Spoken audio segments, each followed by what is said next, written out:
Ladies and gentlemen, I'm the one and only DJ Storms. Now, normally when I come on here, I'm a little more energetic. I'm a little more hyped. But, after reading some of the recent reports, I'm not too pleased. I really am not that pleased. As well as, what happened, during most of the, weekly show occurrences, whatever you want to call it. Welcome back to Lightning Flash Update here on YouTube.com. You already know who I am, Mr. Controversy, and the operator of the best damn Twitter handle known to mankind. So we're going to get right into the weekly show reviews, and if you notice the thumbnail, I'm going to be primarily discussing that as far as the news, rumors, and reports go. So, John Cena kicked off Raw this week. He basically said that he needs to win the Elimination Chamber in order to go to WrestleMania and beat Brock Lesnar for the Universal Championship. The Miz came out. He actually threw shade at Cena because Miz beat Cena at WrestleMania 27. I remember watching that specifically at my uncle's house. And John Cena then called out the Miz. He said that, how about you and me? Right here, right now, and the loser enters the chamber first. So, Miz and the Miztourage attacked Cena before the match, and then Kurt Angle came out and made the match official. This was actually a pretty decent promo to kick off Monday Night Raw. This was actually one of the only good parts of Monday Night Raw. And, shocker, Monday Night Raw went back to being just a 2 to 3 highlight show. They actually had a good match, I'm not going to lie. Cena and The Miz had a very good match. John Cena won, as I knew he would. With the Avalanche Attitude Adjustment, The Miz is entering the chamber first. Matt Hardy had a promo and gave me a hashtag for that moment. He was going to turn the Elimination Chamber into the Deletion Chamber. And sure enough, yes, I tweeted that out. The Revival then defeated Gallows and Anderson. I'm not going to lie, it was actually a decent match. I'm assuming what they're doing with the Revival is building them up for a match with the Bar at the Elimination Chamber, in which the Revival will become the Raw Tag Team Champions. Kurt Angle addressed Jason Jordan's injury. He actually called out the crowd for cheering Jason Jordan's injury. And then he said that Ronda Rousey will be signing her WWE contract for Monday Night Raw at the Elimination Chamber. People booed, and rightfully so, might I add. What is Ronda Rousey going to add to WWE that Brock Lesnar hasn't already added? We already got one Brock Lesnar. We don't need the female Brock Lesnar, although Alexa Bliss is vying for that title. She hasn't defended the title since October. Rollins then came out, and this was actually a very passionate promo by Rollins. I actually liked Rollins' mic work here. Rollins said he does not want another tag team partner. He wants to run Raw again. He wants to be Monday Night Raw. He wants to make Monday Night Raw Monday Night Rollins. So Kurt Angle put Seth Rollins in the fatal 4-way to make it a fatal 5-way. Now, I had a problem with this because I thought that Rollins was just going to win it and Balor was going to get shafted. We all know that Balor should have beaten Cena the night after the Rumble. But after what happened, I'm not complaining too much. Bayley then defeated Sasha Banks in a very good match. I give props to both women. Nia Jax then attacked both women after the match and said that, these two women, they brought Asuka to the limit. The last few weeks, I just destroyed him in seconds. And I'm going to do the same thing to Asuka at the Chamber. Obviously, Nia Jax versus Asuka should be a decent match. I'm still not a fan of the stipulation. I liked Apollo Crews doing the little backstage promo where he was basically correcting all of the slogans of his opponents in the main event. I'm very much a fan of Crews. I'm very much a fan of Titus O'Neil. I actually hope they get a Raw Tag Team title run down the line, hopefully in 2018. Obviously, they came up with the Crews can't lose line, Then Absolution defeated Mickie James and Alexa Bliss in a women's division tag team match. So let me get this straight. We're on the road to the Elimination Chamber. One of the most brutal matches in WWE history, and Alexa Bliss is trying to make friends. You're trying to have tag team matches. Why don't we have Alexa Bliss versus Mickie James? That would have been a hell of a lot better. Why not have Mandy Rose versus whoever, Bayley or Sasha Banks? Why don't you have the two members of Absolution go at it? Create some tension. At least generate some interest for the Chamber, other than just saying, yeah, it's the first time ever Women's Elimination Chamber. Speaks volumes of how lazy WWE really is. Then we actually get to, my favorite part of the show. Elias came out singing the Elimination Chamber blues. He was taking a shot at every single one of his opponents. And then you hear JoJo say, ladies and gentlemen, Braun Strowman. Braun Strowman is up on the stage, sitting on a chair just like Elias. He walks off and grabs a cello, and he starts strumming the cello. And he breaks the cello. He broke the stand that the strings were on, and then he starts singing, well, Elias says he's gonna win, but we all know that ain't true. The entire time Braun was doing this, I swear, I was laughing my ass off. Oh, God. Is there anything Braun Strowman can't do? Is there anything Braun Strowman can't do? I was smiling ear to ear. He goes, you're gonna get these hands. And then he goes, well, I broke the damn thing, so there's only one thing left to do with it. He attacked Elias, and he hit Elias over the back on the stage with the cello, and it exploded into a million pieces. Oh, God, I never get tired of Braun Strowman. Whatever you're doing with Braun Strowman, keep on doing it. Give Braun the keys to the company. I really don't care. I'd rather have Braun Strowman than Triple H. And I'm sorry, Triple H, but Braun just superseded everything that you've been doing. I'm sorry. Then we have Roman Reigns versus Sheamus. Who gives? Who cares? Who cares about Roman Reigns versus Sheamus? How many times have we seen this match? So much so they were chanting Rusev Day. I would too. Speaking of Rusev Day, by God, I hope they get the SmackDown Live Tag Team title match at WrestleMania. That would be the best choice for the SmackDown Live Tag Team title picture. Then we had the Fatal 5-Way match, and this was a very good match. And Apollo Crews, man. Apollo Crews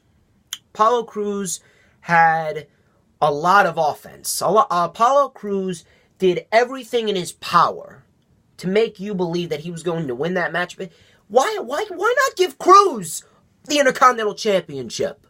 I would love to see a match between Apollo Crews and Finn Balor at WrestleMania rather than The Miz. You realize what Apollo Crews and Finn Balor put on a damn good match back in NXT? They could do the same thing at WrestleMania. I would give Apollo the championship, and I would have Apollo versus Balor at WrestleMania. That would be a damn good match. But, they went back and forth. Then we had a Tower of Doom, in which Rollins and Balor pinned Bray Wyatt together, and then they went off the air.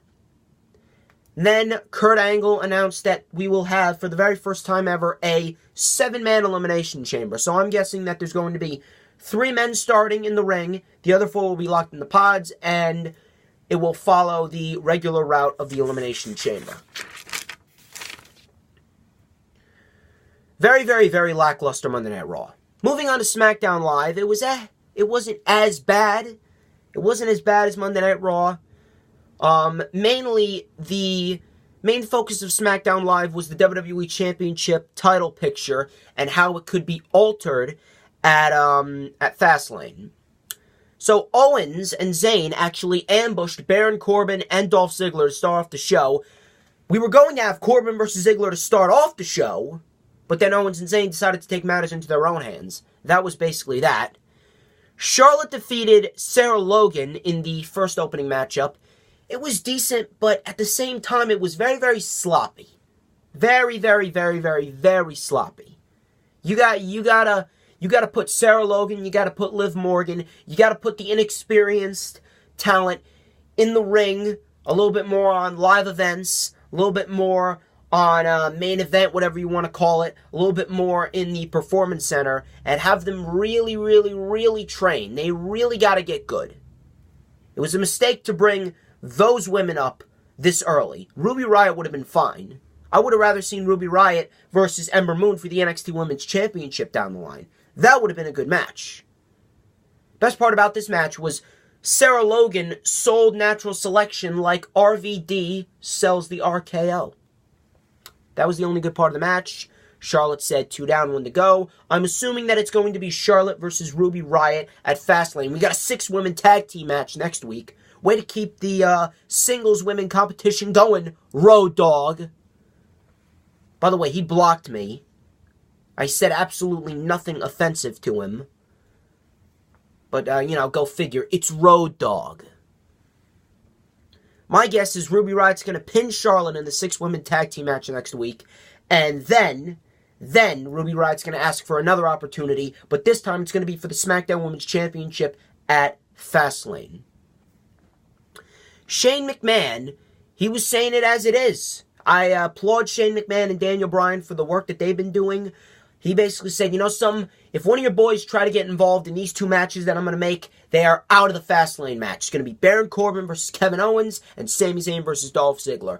Baron Corbin versus Kevin Owens, they did a damn good job. This was a damn good match. Baron Corbin and Kevin Owens put on the best match that they could possibly put on. And let me tell you something. If they want to go again, I would not mind that. I would love to see Baron Corbin versus Kevin Owens for a championship down the line. Baron Corbin defeated Kevin Owens in a damn good match with a pretty good-looking end of days. Baron Corbin got all the offense that he could in. Kevin Owens did everything in his power to fight back. Corbin won with the end of days. Corbin is in the WWE title match at Fastlane. Bobby Roode then was going to host the US Open Challenge. Orton came out, and then Mahal came out. He basically said that he respects Randy Orton, and he was talking about the SmackDown top 10 list. Why focus on the top 10 list now when A, Mahal wasn't even on it, 2, we have to focus on something even bigger, building up the United States Championship Open Challenge and building up Bobby Roode as the United States Champion. And 3, why even say you're going to have a US Open Challenge and then it doesn't even take place?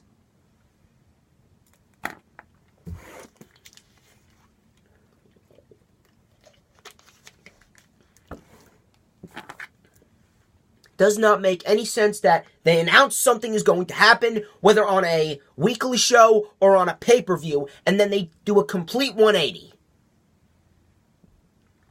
If you're asking me, if Roode was going to host the US Open Challenge, it should have been accepted by either Ryder, Mahal, or Ty Dillinger, and then Orton should have RKO'd him after the match again to send the message. Therefore, would set up a match between Bobby Roode and Randy Orton at Fastlane for the United States Championship, which could be a damn good match, by the way. Roode then called out Orton for coming out of nowhere. Orton basically said, "Oh, what, you mean like this?" And he RKO's Samir Singh, I believe it was. I can't tell them apart. I actually forgot. I forgot what I forgot who he RKO'd, because they were the same exact clothes. They have same exact hairstyle, same exact beard.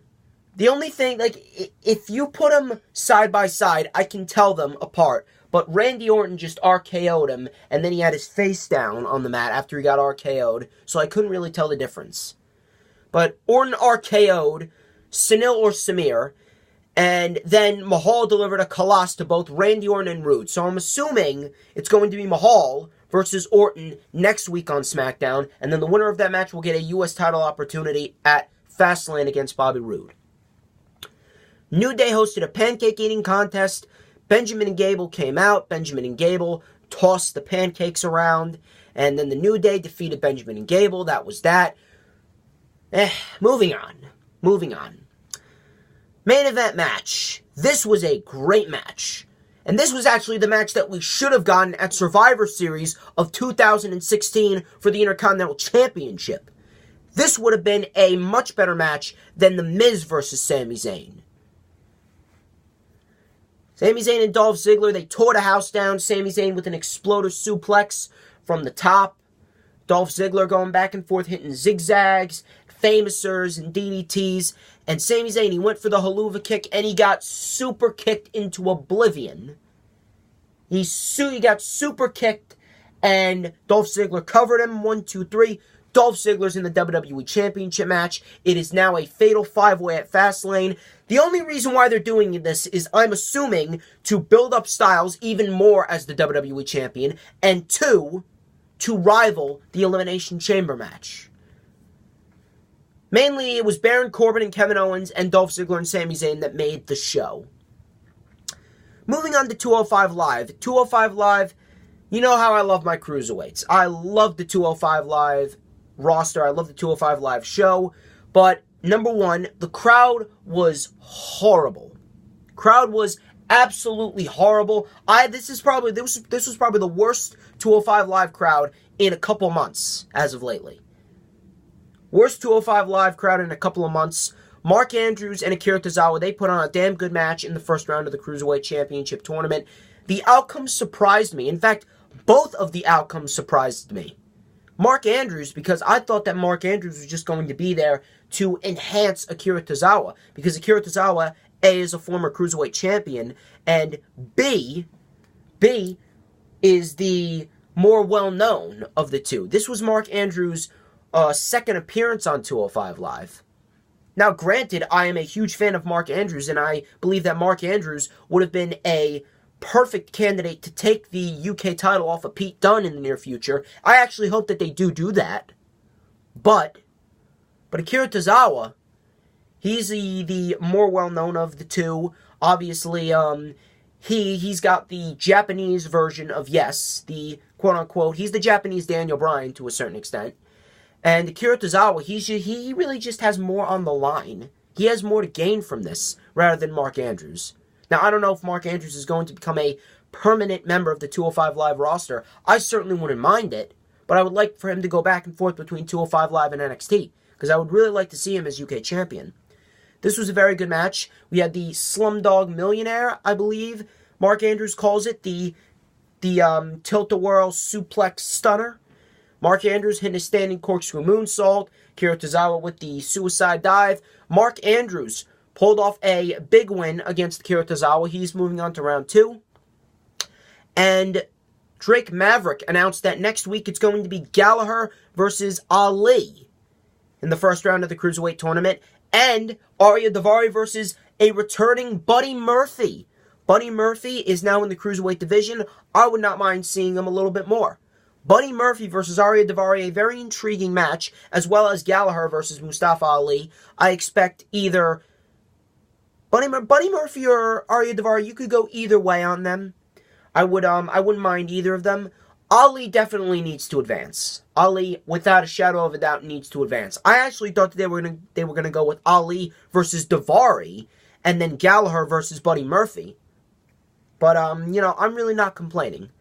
This will be the conclusion of the first round, and I'm assuming we are going to get a couple of second-round matches at the Elimination Chamber.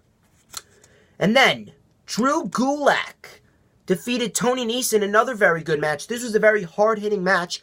I actually thought that they were going to go with Tony Nese here, mainly because Tony Nese is, I don't really want to say the more athletic of the two, because Drew Gulak is a hard-hitting individual. He's a great performer, but Tony Nese, he does more things in the ring that Drew Gulak cannot do. Tony Nese was trained in a profession where Drew Gulak does not really have much experience in. That's why I thought they were going to go with Tony Nese. But they showed a new side of Gulak. Gulak just snapped, throwing Nese into the announce table, powerbombing him, clotheslining him, and hitting the Dragon Sleeper on him. I believe Nigel McGuinness called it the Gulak. Very good name, by the way. The Gulak. And Drew Gulak is progressing to the second round. And then he held up the Cruiserweight Championship to end the show. Very, very, very, very, very interesting stuff on 205 Live. They really got to move 205 Live before SmackDown. I think that would be the best route here. Move 205 Live before SmackDown. Now on to NXT. You notice that I was not tweeting for NXT. Obviously, college has got me tied up. So NXT started off with Pete Dunne versus Roderick Strong for the United Kingdom Championship, and this was a damn good match. Loved every minute of this match. Very hard-hitting, a lot of innovative offense, and I actually was rooting for Roderick Strong here because I really want to see some new faces with the UK Championship. I would not mind Pete Dunne going for the almost an Intercontinental title there. I would not mind Pete Dunne going for the NXT Championship. I think Pete Dunne versus Aleister Black, or Pete Dunne versus Andrade Cien Almas, Pete Dunne versus Johnny Gargano. God. If Pete Dunne versus Tyler Bate was good, you can imagine that Pete Dunne versus guys like Aleister Black and Johnny Gargano and Lars Sullivan and Andrade Cien Almas. Good God. Good God. That could possibly steal the whole... That could just be the one match on a takeover, and that would make the show. You could have a one-match takeover with Pete Dunne versus Aleister Black or Gargano or Almas, and I don't think anyone would mind. Great match, and Pete Dunne actually came out on top with the bitter end. Pete Dunne continues his dominance as the United Kingdom Champion. Next week, we got Gargano versus Almas for the NXT title. If Gargano loses, he leaves NXT. I do not know where they are going to go with this because I have not read the spoilers. So, will they be building up Gargano as the NXT champion, or will Gargano lose, and then we could possibly build toward a match with Ciampa? Now, it's not going to be an NXT TakeOver New Orleans. No. It's going to be at the place where it all started. Can you imagine? Ciampa gets better. In June, Money in the Bank, the night before Money in the Bank, is NXT TakeOver Chicago 2. Ciampa betrayed Gargano in Chicago 1 year ago. Can you imagine it culminating in the place where it all started? That right there would be a damn good story, and it could very well be the match of the year. Not even going to lie. Give me Gargano and Ciampa now. Aleister Black actually spoke about the NXT Championship. He wants the NXT Championship. Killian Dane came out. Very interesting scenario developed, as Killian Dane said he wants the NXT Championship. And Killian Dane said, if you get in my way, your path of destruction will be stopped by chaos. Aleister Black said, you know what? You crossed me. Now you're going to fade to black. Cannot wait to see those two collide. Next week, we actually got Velveteen Dream versus No Way Jose, and Velveteen Dream actually called out Tyler Bate. That match could even be match of the year. You give those guys 20 minutes. I love the fact that in NXT, everyone's calling out everyone, and now we got all these fantasy matchups that are all of a sudden going to become a reality. That's what I love about NXT. You can't really do that on the main roster nowadays. TM61 then defeated some jobbers. I'm assuming they're pushing TM61 into the tag team title hunt, possibly in NXT TakeOver New Orleans. We'll see how that plays out. Then the main event. Shayna Baszler versus Ember Moon ended in a DQ. Shayna Baszler kept on attacking the arm of Ember Moon, and Kairi Sane came out of nowhere and attacked Shayna Baszler. So could we be looking at possibly a triple threat match for the NXT Women's Championship at TakeOver New Orleans? I certainly wouldn't mind it. And Kairi Sane comes out victorious. Boy, oh boy, the ovation's going to be phenomenal, without a doubt. Very good episode of NXT. That wraps up the weekly show reviews. Now on to the news, rumors, and reports. So we're going to start off the news, rumors, and reports with a little shout out to Mr. Slice Wrestling. If you don't already know, this is my weekly Slice Wrestling shout out. Follow him on Twitter at Slice Wrestling. He reported, and I quote, this is his tweet from earlier this week, "Early creative plans for Jeff Hardy is for him to return as Brother Nero." Now, if they play their cards right here, they could have Jeff Hardy join Matt Hardy, become the Broken Hardys, and possibly go into a major program going into WrestleMania 34. Very good news there. Now, on to the main report of the day. I want to spend some time talking about this mainly because of the fact that I do not agree with this under any circumstances. According to WrestlingInc.com, Ticketmaster has sent out an email saying that May's BackLash 2018 pay-per-view will now be a dual-branded pay-per-view. Yes, a dual-branded pay-per-view featuring both Raw and SmackDown Live superstars. This has obviously generated some rumors that all pay-per-views from BackLash on will be dual-branded pay-per-views. This has generated so much buzz that Dave Meltzer has even speculated that the pay-per-views will be extending by an hour or two to get all of the top-tier talent on the show.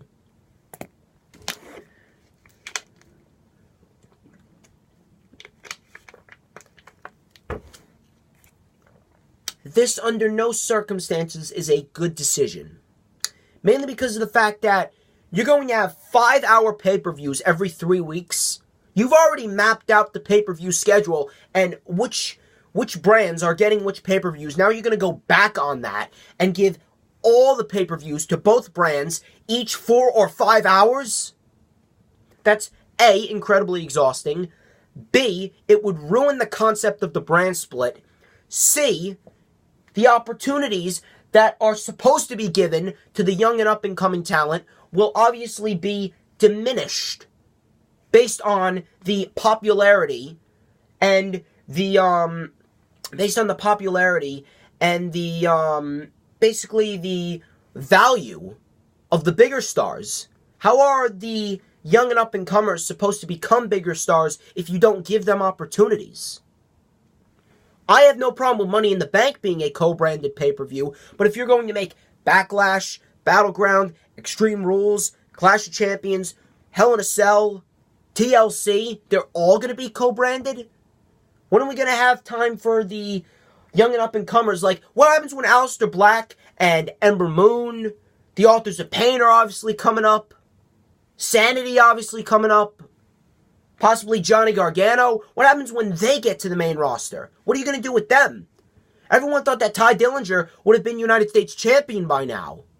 But Ty Dillinger has almost become an afterthought. They're actually trying to kill the 10 chance, which is why they're keeping him off of TV. What's wrong with the 10 chance?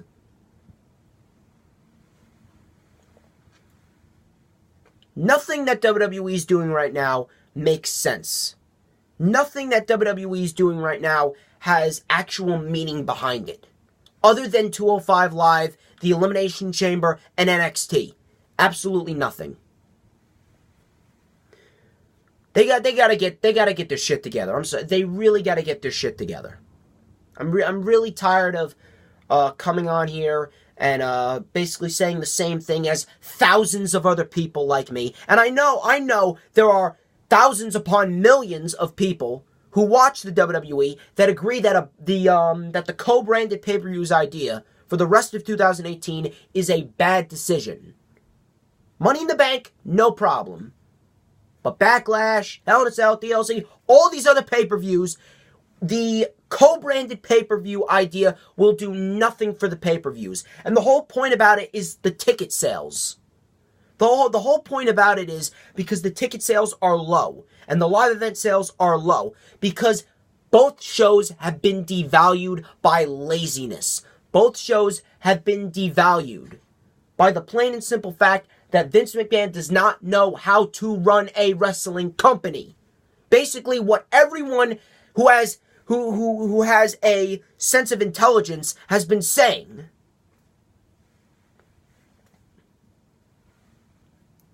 If anything, if you play your cards right, if you want to play your cards right, then if you book the Elimination Chamber how it's supposed to be booked, to be booked, same thing with Fastlane, you should see some good results. Obviously, we got the first ever 7-man Elimination Chamber. The Elimination Chamber speaks for itself. That should be good. Fastlane, you got to put a little more effort into. Obviously, you got the Fatal 5-Way, put the Bludgeon Brothers and the Usos, Bobby Roode and Randy Orton, Charlotte, Ruby Riott, a couple more people in there. If you just want to do BackLash, that's fine. obviously that would actually open up the door for a draft. There's actually been some news on a draft possibly coming back, maybe midway through April. I don't know, but we're going to have to see how that plays out. I haven't really heard any news on that. But pay-per-views co-branded for the whole year, not a good idea. Moving on. So according to PW Insider, Dean Ambrose was actually spotted in Birmingham, Alabama, likely to get a checkup on the recovery process for his tricep injury. The sooner Dean Ambrose is healed up, the better. Moving on, Mike Johnson of PW Insider reported that WWE Hall of Famer Diamond Dallas Page, yes, Diamond Dallas Page, the creator of DDP Yoga, is slated to appear on Monday Night Raw next week, though it is unclear what his role will be. I don't really know why they're bringing back Diamond Dallas Page. I mean, I have a theory. They're probably just bringing back a legend like Diamond Dallas Page to gain some viewership. Because that's what WWE does. They always look to the past when they're failing in ratings, when they're failing in stock, when they're failing in ticket sales, viewership, you name it. And finally, this news actually came out yesterday. Yesterday afternoon, I believe. Rich Swann and WWE have officially parted ways. Obviously, Swann got all of his battery charges cleared up. I actually thought that it was going to be Rich Swann that was going to be taking the final surprise entry in the Cruiserweight Championship tournament. But no. The Cruiserweight Champion, the former Cruiserweight Champion, has officially parted ways with WWE, and WWE has wished Rich Swann luck in his future endeavors. And I hope Rich Swann finds success out on the independent scene, wherever he might go. Ladies and gentlemen, that wraps up this edition of the Lightning Flash update for February 16th, 2018. I would like to thank each and every one of you who tuned into this video. Do not forget to follow me on Instagram and Twitter at the DJ Storms. Do not forget to check out the Lightning Flash update next week and the rundown for WWE Raw brand exclusive pay-per-view Elimination Chamber, which I will be posting the day before the Chamber event. And I have a very special announcement to make. I'm going to reveal that I will be attending a very special independent wrestling event on the East Coast. Me, JV Thunder, and the rest of the DJ Storms posse will be going to a special East Coast wrestling event, and I will reveal the name for this specific wrestling event in the coming weeks. Till next time, I'm the one and only DJ Storms. Thank you for joining me here on YouTube.com. You have a great weekend, and I will see you next week.